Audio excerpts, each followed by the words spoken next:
There are 6 levels you have to go through to become a world arm wrestling champion. In this video, I will explain what each level looks like. I will share with you the biggest mistakes at each stage and what you should focus on to move forward. So let's get straight into it, and the first level is the complete beginner. There are many reasons why someone starts arm wrestling. Some have been inspired by top arm wrestlers like Devon Larratt.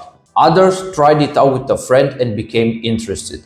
And then there are guys like me who have it in their blood. The goal in this phase is to learn how to arm wrestle. Many guys will also have an inclination from the beginning toward a certain style. If this is the case, stick to that one style and try to improve it from session to session. In this phase, you should focus on mastering the movement on the table. And you'll only achieve this by doing a lot of table time. You should also start educating yourself and understand basic training principles like the progressive overload principle. It's also extremely important to stay injury-free, so avoid dumb mistakes as much as possible. This is the phase where you should experiment as much as possible, both in the gym and on the table, to find out what really works for you. The biggest mistakes in this phase are too much ego, seeing table time as competition instead of practice, and trying to copy already established arm wrestlers. The second level is getting your first good results at local tournaments. Depending on the competition level, a good placement is in the top 5. In this phase, you should already know how to arm wrestle. Your biggest goal here is to compete in as many tournaments as possible and to gain experience. Take every opportunity you have to pull with an official setup. I also recommend you to start pulling professional classes as soon as possible. Of course, in the beginning, you lose a lot, but that's completely normal and part of the journey. Focus on improving your style and learning from your mistakes. Learning from your mistakes is going to be your biggest focus in each phase from now on until you are a world champion. For that, I made a great video, what to do after losing in arm wrestling.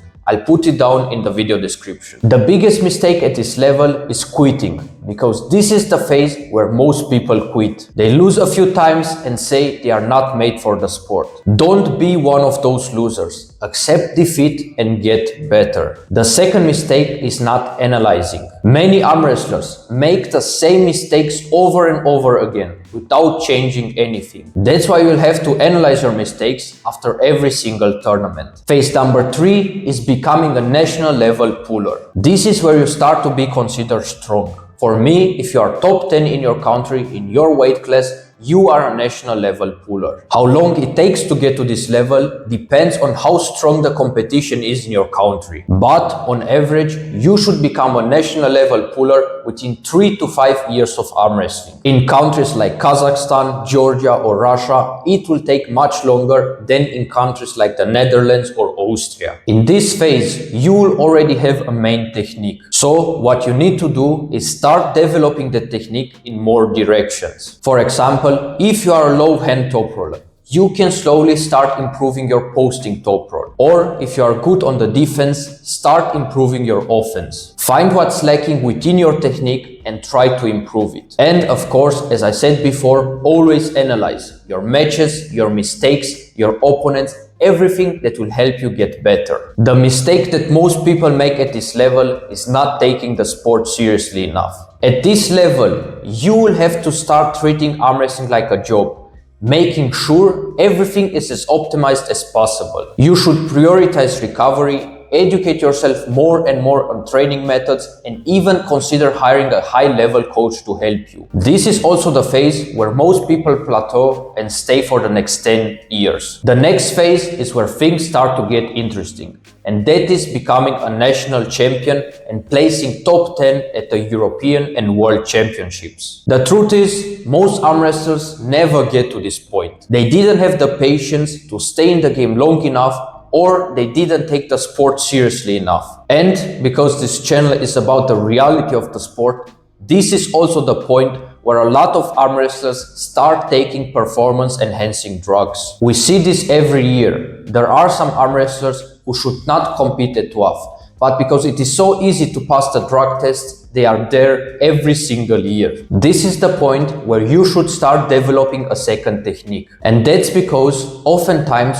you will meet guys that are extremely similar to you in strength. So having a technical advantage in your favor is extremely beneficial. One of the most dangerous technique combinations is having a strong posting top roll followed by a very strong press. That's because you can take your opponent's wrist, and if the side pressure is not enough, you can transition into a press. The biggest mistake at this stage is not analyzing your opponents. This is the phase where you should analyze the weaknesses of specific opponents that represent a threat. Level number 5 is being a world champion. This is the real deal. Now you are the man. For many years, if you won the WAF World Championship, you were for sure the best in the whole world. For most people, it is impossible to reach this level without performance-enhancing drugs. In this phase, almost everybody is taking something to improve their performance. That's completely normal across every other strength sport. You have most probably been in the sport for more than 10 years, and it is a big part of your life. After reaching this point, there is not much you can improve. You can become a little more versatile, or you can make small adjustments to your technique. Now, you are the one who's being studied and analyzed by the other upcoming guys. As Todd Hutchings said, at this level, the most important thing to avoid are big injuries that could shorten your career. At the same time, it is extremely important not to lose your hunger. And for most arm wrestlers, that is not a problem, because they want to win world title after world title. What many arm wrestlers do is move up to the next weight category after they have won a gold medal. Normally, these would have been the 5 arm wrestling levels. But nowadays, we have a level above the WAF championship, which is being the East versus West champion. If you are a WAF champion, you will most probably be among the top 10 in your weight class at East versus West. The biggest shift when you switch to East versus West is that now you are pulling in a super match format instead of a tournament format. One of the guys who adapted really well to this format is Mindaugas Tarasaitis. He's been able to move up in the rankings match by match, and he will also have the title shot against the current champion Artur Makarov. There are some arm wrestlers who prefer super matches over tournaments, and that for a good reason. In a super match, you already know in advance who you are pulling, so you can prepare specifically for that one opponent and technique. In my opinion, super matches also reveal who the stronger guy is. In tournaments, if the strongest and second strongest guys kill each other in the first round, someone 2 levels below can come in and beat them, simply because they are tired. Now, if you are wondering where I am, I would say objectively that I'm right on the doorstep of phase number 3, which is being a national level puller. I've been doing arm wrestling for 3 years now, and my goal is to become a national champion within 5 years of arm wrestling. I consider myself someone with average genetics. Whether it's pure strength or recovery time, I am not a freak. I also wasn't one of those guys who was strong from the beginning. I had to start weak and work my way up. But what I realized pretty quickly is that I can overtake guys who are more genetically gifted than me just by staying in the game long enough and improving as much as possible. These were 6 arm wrestling levels from complete beginner to East versus West champion. If you don't agree with my list or have a different opinion, write it down in the comment section below. Also, if my videos are helping your arm wrestling game grow, consider supporting the channel. Link is down below. Keep your eyes on this channel, great stuff is coming.